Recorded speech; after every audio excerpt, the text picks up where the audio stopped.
हम तो बिहारी हैं जी, थोड़े संस्कारी है जी, माथ पे पगड़िया बाने 100 पे भारी है जी। हम तो बिहारी हैं जी। कैसे हैं हमारे बच्चों? राधे राधे।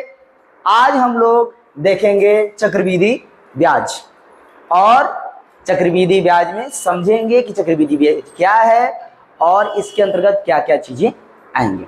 आइए समझते हैं। चक्रवृद्धि ब्याज को कहते हैं अंग्रेजी में कंपाउंड इंटरेस्ट, और इसको शॉर्ट फॉर्म में बोला जाता है CI। चक्रवृद्धि ब्याज होता क्या है?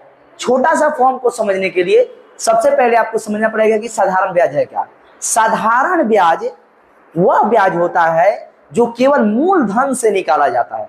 मूलधन यानी प्रिंसिपल, और मूलधन से निकाला जाता है। हर एक साल केवल मूलधन से निकाला जाएगा। जैसे समझाते हैं, 100 रुपया आपने बैंक में जमा किया और बोला कि हम आपको क्या देंगे, तो हम आपको देंगे क्या जी, साधारण ब्याज के अनुसार पैसा देंगे।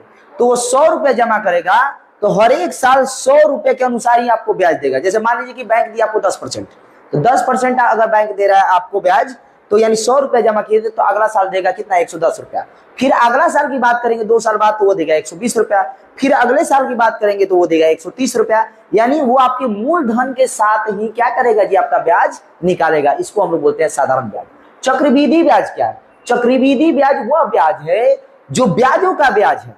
जैसे पहला साल अगर बैंक आपको दिया 10%, तो 10% अगर आपको ब्याज दे रहा है तो मूलधन निकाला, मूलधन के साथ निकाला, और ये मूलधन से निकाला तो क्या निकाला, साधारण ब्याज निकाला। लेकिन अगले साल वो जो 110 रुपया बचा है वो अगले साल आपका क्या हो जाएगा, मूलधन हो जाएगा।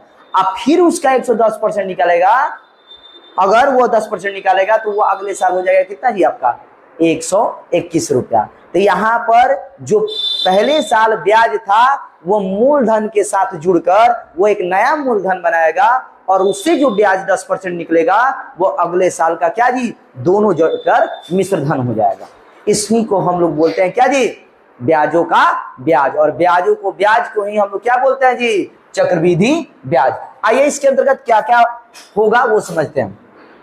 मूलधन मतलब आपका क्या, प्रिंसिपल।